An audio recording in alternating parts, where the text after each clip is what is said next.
નમસ્કાર, આજના ITI e learning પ્રોગ્રામમાં આપ સૌનું હાર્દિક સ્વાગત છે। આજે હું ઔદ્યોગિક તાલીમ સંસ્થામાં ચાલતા ફિટર ટ્રેડ અંતર્ગત હાઇડ્રોલિક સિસ્ટમ અને હાઇડ્રોલિક સિલિન્ડર પ્રેક્ટિકલ વિશે આપ સૌને તાલીમ સહ માર્ગદર્શન આપીશ। સૌપ્રથમ હાઇડ્રોલિક સિસ્ટમ શું છે તે વિશે માહિતી મેળવીએ। હાઇડ્રોલિક સિસ્ટમ એવી સિસ્ટમ કે જેમાં કાર્ય કરવા અને કંટ્રોલ કરવા માટે ટ્રાન્સમિટિંગ ફ્લુઇડનો પ્રવાહી તરીકે ઉપયોગ કરવામાં આવે છે। હાઇડ્રોલિક શબ્દ ગ્રીક ભાષાના શબ્દ હાઇડ્રો એટલે કે પાણી પરથી લેવામાં આવ્યો છે। હાઇડ્રોલિક સિસ્ટમમાં વપરાતા લિક્વિડ પેટ્રોલિયમ ઓઇલ હોય છે। લિક્વિડને ક્યારે પણ કોમ્પ્રેસ કરી શકાતું નથી। હાઇડ્રોલિક સિસ્ટમ પાસ્કલના નિયમ મુજબ કાર્ય કરે છે। જ્યારે પ્રવાહી ઉપર દબાણ આપવામાં આવે છે ત્યારે પ્રવાહી બધી જ દિશાઓમાં એક સરખું પ્રસરણ પામે છે। હાઇડ્રોલિક સિસ્ટમનો ઉપયોગ automobile braking, power steering, elevators, earth moving ઉપકરણો, હાઇડ્રોલિક જેક, પ્રેસ અને રિવેટિંગ મશીનો વગેરેમાં ખૂબ જ પ્રમાણમાં થાય છે। હાઇડ્રોલિક સિસ્ટમમાં સામાન્ય રીતે reservoir, hydraulic pump, control valve, check valve અને હાઇડ્રોલિક સિલિન્ડરનો ઉપયોગ થાય છે। આજે આપણે હાઇડ્રોલિક સિસ્ટમમાં ઉપયોગમાં આવતા હાઇડ્રોલિક સિલિન્ડર વિશે માહિતી મેળવીશું। હાઇડ્રોલિક સિલિન્ડર લિનિયર એક્ચ્યુએટર મૂળભૂત રીતે એક હાઇડ્રોલિક સિલિન્ડર છે। એક પાઇપમાં લિક્વિડ ભરી તેના બંને છેડા પર પિસ્ટન લગાવવામાં આવે અને તેના એક છેડા પર રહેલ પિસ્ટન પર પ્રેશર આપવામાં આવે ત્યારે તે નીચેની તરફ 1 ઇંચ ખસે છે અને તેના બીજા છેડા પર રહેલ પિસ્ટન એટલી જ તાકાતથી ઉપરની તરફ 1 ઇંચ ખસે છે, એટલે કે પાવરનું થોડું પણ નુકસાન થતું નથી।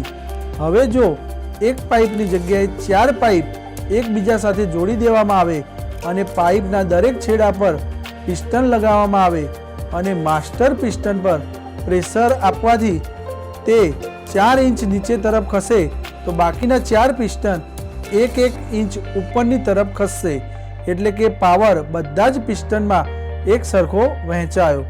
પિસ્ટનની સાઇઝ નાની હોય કે મોટી તે આ જ સિદ્ધાંત પર કાર્ય કરે છે, જેનો ઉપયોગ હાઇડ્રોલિક દબાણ અને પ્રવાહને લિનિયર યાંત્રિક ગતિમાં રૂપાંતર કરવાનો છે। સિલિન્ડર લિનિયર અને રોટરી ગતિના સંયોજનમાં વધારો કરવા અથવા નિયંત્રિત મૂવમેન્ટ પેદા કરવા માટે વિવિધ પ્રકારના યાંત્રિક જોડાણો સાથે જોડાઈ શકે છે। તેવી જ રીતે ઓર્ગેનાઇઝ મેથડો વડે બળને વધારી અથવા ઘટાડી શકાય છે। સિલિન્ડરમાં ઓઇલની હાઇડ્રોસ્ટિર દબાણ ઉર્જાને યાંત્રિક ગતિમાં રૂપાંતરિત કરવામાં આવે છે। સિલિન્ડર 2 પ્રકારના હોય છે, સિંગલ એક્ટિંગ સિલિન્ડર અને double acting cylinder. Single acting cylinder આકૃતિમાં સિંગલ એક્ટિંગ સિલિન્ડરની રચના દર્શાવેલ છે। દબાણ ધરાવતું ઓઇલ પંપમાંથી સિલિન્ડરના પ્રેશર પોર્ટમાં દાખલ થાય છે। ઓઇલનું દબાણ પિસ્ટન પર લાગે છે અને પિસ્ટન ખસે છે। પિસ્ટન રોડના મુક્ત છેડાએ ઉપયોગી કાર્ય કરવા માટે મૂવમેન્ટ પ્રાપ્ત થાય છે। ઓઇલના દબાણથી સ્પ્રિંગમાં તાણ વધે છે અને પિસ્ટનને ડાબી તરફ દબાણ કરે છે। આ પોર્ટ દ્વારા ઓઇલ બહાર નીકળે છે। ડબલ એક્ટિંગ સિલિન્ડર આકૃતિમાં ડબલ એક્ટિંગ સિલિન્ડરની રચના દર્શાવેલ છે। ડબલ એક્ટિંગ સિલિન્ડરમાં ઓઇલ બંને પોર્ટ A અને B માંથી પૂરું પાડવામાં આવે છે। જ્યારે ઓઇલ પોર્ટ B ને પૂરું પાડવામાં આવે છે ત્યારે પિસ્ટન ધીમેથી ખસે છે, કારણ કે બળ એક ક્ષેત્રફળના સમપ્રમાણમાં હોય છે। જ્યારે ઓઇલના દબાણને પોર્ટ A દ્વારા પસાર કરવામાં આવે છે ત્યારે પિસ્ટન ડાબી બાજુથી જમણી બાજુ ખસે છે। પ્રેશર વગરનું ઓઇલ જમણી બાજુના પોર્ટ B તરફથી બહાર નીકળે છે અને તેનાથી ઉલટું બંને સ્ટ્રોક પર સમાન બળ રાખવા માટે પિસ્ટન રોડ પણ પિસ્ટનની ડાબી બાજુએ રાખવામાં આવે છે।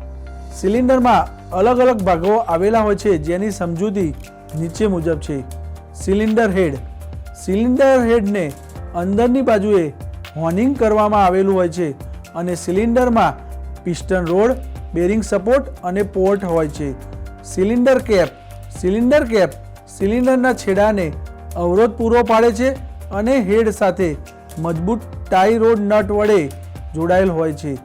સ્થિર સીલ સિલિન્ડરને હવા ચુસ્ત રાખે છે. વાઇપર સીલ ધૂળ અથવા બીજા બાહ્ય કચરાને અંદર પ્રવેશતા અટકાવે છે. પિસ્ટન રોડ બેરિંગને સામાન્ય રીતે ફાસ્ટનર દ્વારા બદલી શકાય તેવી હોય છે. પિસ્ટન સીલ ઓઇલને બંને બાજુએથી પ્રવેશતા અટકાવે છે, જેથી પિસ્ટન પર યોગ્ય પ્રેશર જાળવી શકાય. પિસ્ટન રિંગને ઉચ્ચ ગુણવત્તાવાળા એલોય સ્ટીલ અથવા કાસ્ટ સ્ટીલમાંથી બનાવવામાં આવે છે. ઉચ્ચ દબાણ માટે કપ પેક સીલનો ઉપયોગ થાય છે. આ સીલને સામાન્ય રીતે રબરના સંયોજનથી બનાવવામાં આવે છે. અમુક ચોક્કસ તાપમાનવાળી જરૂરિયાતો માટે ટેફલોન સીલનો ઉપયોગ થાય છે. પાઇપના છેડાને જોડવા માટે પોર્ટના આટા કાપેલા હોય છે. સિલિન્ડર અને હેડ વચ્ચે લીકેજને રોકવા માટે રબરમાંથી બનાવેલ ઓરિંગનો ઉપયોગ થાય છે. એન્ડ કુશનિંગ સ્ટ્રોકના અંતમાં ઉચ્ચ દબાણયુક્ત ઓઇલ સિલિન્ડરના છેડા પર પિસ્ટન પર દબાણ આપે છે.